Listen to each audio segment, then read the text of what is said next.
I'll tell y'all a really good cheat code of how a lot of men already disqualify ladies. They do not want to get with a woman that they can perceive has been with too many people.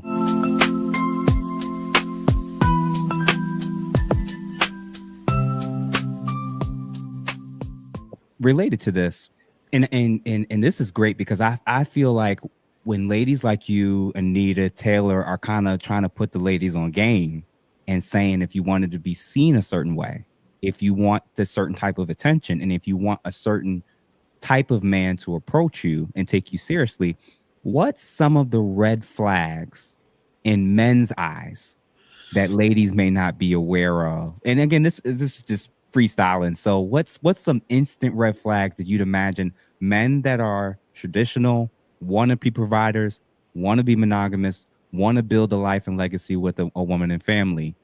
What are instant, more often than not, red flags that these ladies may be unknowingly doing or exhibiting that would completely turn him off to wanting to see her or take her seriously? I always pause when, I'm asked to speak on behalf of men. So the disclaimer is I'm not a man. Mm-hmm. I have never had the male experience, but I can say what I've heard and what I have experienced. And we'll just flip those three things on their head. So I said, lead with your femininity. I want to give some tangible examples. I think there's a lot of behaviors that women do that they don't even know this is masculine. All right. Okay. I'll tell you, my man, Mr. President, he told me flat out, nothing about you needs to remind me of a dude. I was like, wow, okay. So how do you show up? Let's talk about the physical, right? Mm-hmm. Do you stand out? Do you look like a woman? Do you even put effort into your appearance? And we have the features that we have, but is there anything that is warm and welcoming about you? Are you the feminine? Can he see you as the feminine asset to his masculine brand? So some of those masculine things, being loud, being competitive, being vulgar, dropping bombs all over the place, being kicking the door down and it's all about me. All of those things are masculine traits, whether you know it or not. You're not a boss, babe. You're just a barracuda. You're not helping yourself. It's true. Or Yeah, as my yeah. man would say, you're just a battle axe. And so these are the things that women think falsely that's going to get attention on me, but it's going to get attention for the wrong reason. So they see you a mile away and they're like, here we go. Seen this one before. So that's not helping you being masculine. The second one I said being agreeable. So if we flip that, some red flags, ladies, you don't always have to say what's on your mind. Am I telling you not to speak? No. But if we listen more than we speak, you don't always have to have the last word. You don't always have to contradict just because. You don't always have to give that one time at band camp or I know somebody or try to undermine his thought process. Sometimes just listening will do you some good. You might learn something. So Mm. one of the things that a lot of times women miss is men think long term. We are very good in the moment. Men are thinking, do I want to live with this for the next 5 years, 10 years, 30 years? So I see Absolutely. sometimes women, see what I mean? So I see sometimes women, they will, have that slick mouth or they'll do something or they'll act up in public or drink too much at the company party. And they'll be saying, oh, it wasn't that bad. It was just one time, or it was just, I didn't do that much, or I didn't think it was that big of a deal. Well, it Mm-hmm. was to him because he's thinking, okay, this is who you are. So every time I have an idea, it's going to be a challenge with her. I got to go Yeah. 12 rounds with her. I don't want to do that. So they'll cut their losses and then you'll be crying, well, he didn't give me a chance. He saw where this is going and he Mm-hmm. decided to exit stage left. And then the last one, so we talked about femininity and masculinity. We talked about being agreeable, having that heart of service. Ladies, that red flag could be just the lack of consideration. And again, to me, this happens in modern culture, but if you're invited out, do you just sit down and get the best of everything for yourself and you don't even care if anybody else is served? Do you, Mm-hmm. I mean, you all know I love to cook and pack plates for him, but do you even care? Did you eat today? Can I make you a sandwich? Is there any consideration? So some red flags is just, well, I want to do this and I want to go here and I want this. If there's that selfish streak in you and you just think somebody owes it to you, that could be another red flag that could make you be disqualified. Nah, those are all really, really good. And you're dead on about the long-term perspective.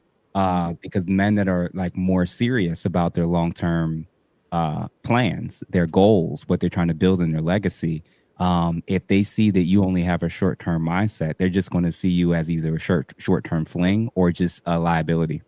They're just going to see you as a liability because he sees what's going to come. Mhm. Every time he wants to do something, he wants to save, he wants to build, he wants to invest, you want to spend, you want to experience. And he's going to start to see like, I can't be battling the world and battling making this money and then battling to keep the money in the house because I think I mentioned it when I was last doing my last interview about like it when I was meeting and talking with I believe Taylor Chandler about how when we have this boat and it's like and it's a hole in it and you got your bucket and you're trying to get the water out and then the person in there instead of helping you they're poking more holes in the boat. It's like how we going how we ever going to get anywhere. Some other stuff that I'd imagine you may co-sign on that's definitely huge red flags for guys is social media. Yeah. Social media. So I'm not gonna even go, you know what, because this ain't my interview. Please tell the ladies from a social media standpoint, from your lens, based on what you've heard, what you have observed, how are a lot of modern day women approaching social media unknowingly hurting themselves in the dating slash marriage market? Oh, goodness. It's such a double edged sword. And look, we all love technology. I'm not saying we need to go back in the Stone Age. I mean, we're all, on social media, most of us in some Mhm. form. But I think social media should be a tool to help promote the good things about whatever you want people to know. Because let's face it, social media is what we want the world to know. We all have a life behind the scenes. I would say, first, modesty. Ladies, your man doesn't want everybody to have access to you, even visually. So that's the first thing. Now, if you're a working girl and that's how you get clients, none of this applies to you anyway. But especially for the young women, if you think exposing more is going to get you attention, it will, but it'll be momentary attention from someone who wants to have his fun and then move on to someone serious. So, save some things for your man. Not everything is for public consumption. So that's an easy piece of low hanging fruit. Mhm. The other thing I see on social media, ladies, if it's just you, like if you go to your feed and you just scroll, scroll, scroll, and it's you like this, and it's you like this, and it's you like this, and it's just you, and you're not doing anything, that ties into what we said about being selfless because you're basically advertising. I focus on myself. And of course, I have pictures of myself and I have videos of myself, but I try to be very intentional. It's usually me teaching something, demonstrating a recipe. Of course, I go out and have fun. But even when I go out and have fun, here's me at the symphony or the opera or trying to show other wholesome ways that you can enjoy life and do whatever works for you. But just be careful about it being all eyes on me. And then finally, for me, privacy. Ladies, these, I don't know what this is about going to the internet. I just got home from a date and let me tell you all about it. Or putting people on blast or crying or crashing out or any of those things. Men, especially the type of men that we admire and respect, um, confidence is key, privacy is key, and discretion is key. You will never get the keys to the kingdom if you can't be trusted. And so, again, these are things that sometimes women say, well, when I'm with that man, or I wouldn't do this with you. No, that is your resume. That is your digital footprint. You are demonstrating what life is going to be like with you. And so he may look at that from afar and say, no, I'll pass. And you won't even have an opportunity. So I say, just pull all the way back. Everything isn't for public consumption. Nah, this is really, really good stuff. And ladies, I think because they are getting attention Yeah. and they are getting attention from men and women, and they're getting the likes, they're getting the comments, they're getting the DMs. Kevin Samuels has said it, other people have said it, like they're confusing sexual attention with relational intention. Yep. And I'll tell y'all a really good cheat code. of how a lot of men already disqualify ladies, and especially men that are very serious and they know the caliber of woman they absolutely do not want to get with a woman that they can perceive has been with too many people. You could say it's a high body count, it's the way she presents to give the impression that she's very highly overly sexual. One cheat code, ladies, this is a thing. And Miss Maggie was right with what what she said and what I'm about to say. A easy disqualifying factor for us is if you're everywhere. Mm. In the club, you in Dubai, which apparently there's a lot of crazy stuff going on in Dubai. If we're seeing that you're 22, 23 years old, and you're on a trip every month, 9 times out of 10, because everybody claims they're making 6 figures and most of y'all are not, and most of y'all don't have parents that's paying for all this stuff. Our lenses, it's one of 2 reasons. It's either because you're being flown out by men, or you're being financially irresponsible.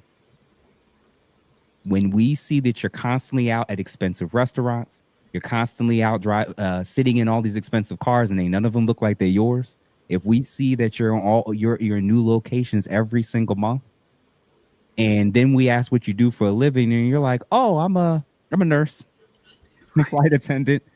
I'm like, maybe y'all think that men are a little dumber than we realize, but if you're not married, that means men are not dumb. That means they have you in the category of sex only for fun. So if you getting 5, 10, 20,000 people following you on social media, you got hundreds of men in your DMs, but you've been presenting the image that you a go around, get around girl, that you're constantly in spaces, in places. Either and then there's never a picture with who you with, or we're going to start those are the connections we're going to start to make. And all of you who are the anomaly to the rule, ladies, where you legitimately are paying for yourself, you really are funding these trips. That happens. I've known people that do that. It still isn't going to be interpreted the same way.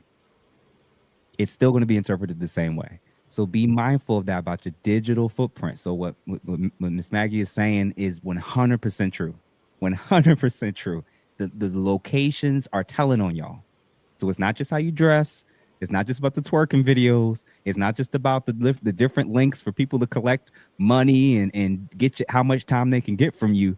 It's also about just the digital footprint of what it is that you're saying you're doing. Because you have to realize, if I'm a guy that's serious and I'm trying to build and you're traveling all the time, even if you're paying for it, I know at some point if you try to do life with me, you're going to expect me to pay for it.